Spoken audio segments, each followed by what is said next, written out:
Hospital issue something ఏదో విన్నా నేను. హాస్పిటల్‌కి వెళ్తే తను ప్రైవేట్ పార్ట్స్ చూసి ఇలా చేస్తారా మనిషిని అని డాక్టర్ చెప్పారని చెప్పి ఒక న్యూస్ ఒక అలిగేషన్ కూడా మీ మీద వచ్చింది. పెట్టింది కదా. సో దాని మీద అది ఎప్పుడైంది? ఏప్రిల్ 5, 6 కాశీ నుంచి జూలై 12 వరకు మేమున్నాం. జూలై 12 తర్వాత ఎప్పుడు ఫిజికల్ కలుసుకోలేదు కదా మేము, ఓకేనా. ఈ ఏప్రిల్ 5వ తారీఖు నుంచి జూలై 12వ తారీఖు వరకు ఏదైనా కావాలి కదా. మరి జూలై 12 తర్వాత ఎందుకైంది? మా గొడవలు అప్పుడు జూలైనే స్టార్ట్ అయినాయి మాకు. జూలై 1కే స్టార్ట్, జూలై 12 తర్వాతనే స్టార్ట్ అయినాయి మా గొడవలు. మరి అప్పుడు ఎందుకు పెట్టింది ఇది?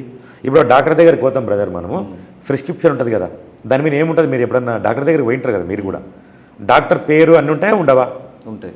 ప్రిస్క్రిప్షన్ అంటే డాక్టర్ పైన పేరు, లోగో, హాస్పిటల్ పేరు ఉంటాయి. ఇది వాళ్ళు పెట్టిండ్రు, ఇది ప్రిస్క్రిప్షన్ అంట. ఒక వైట్ పేపర్ మీద రాసి నాకు పెట్టిండ్రు. మరి అది పైన డాక్టర్ పేరు ఉందా లేదు నాకు తెలియదు. ఇది వాళ్ళు పెట్టిన ప్రిస్క్రిప్షన్ నాకు.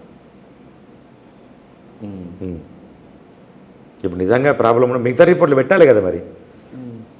ఇప్పుడు నాకు మెడికల్ రిపోర్ట్లు పెట్టి డాక్టర్నే ముందు కదా శ్వేత గుప్తా అని ఉంది అన్న, మొత్తం పేరు ఉంది, మొత్తం పైన హాస్పిటల్ ఏముంది మరి పైన. సరే ఆడేముంది దాంట్లో ఏముంది నాకైతే చదువు రాదు పెద్దగా నాకు.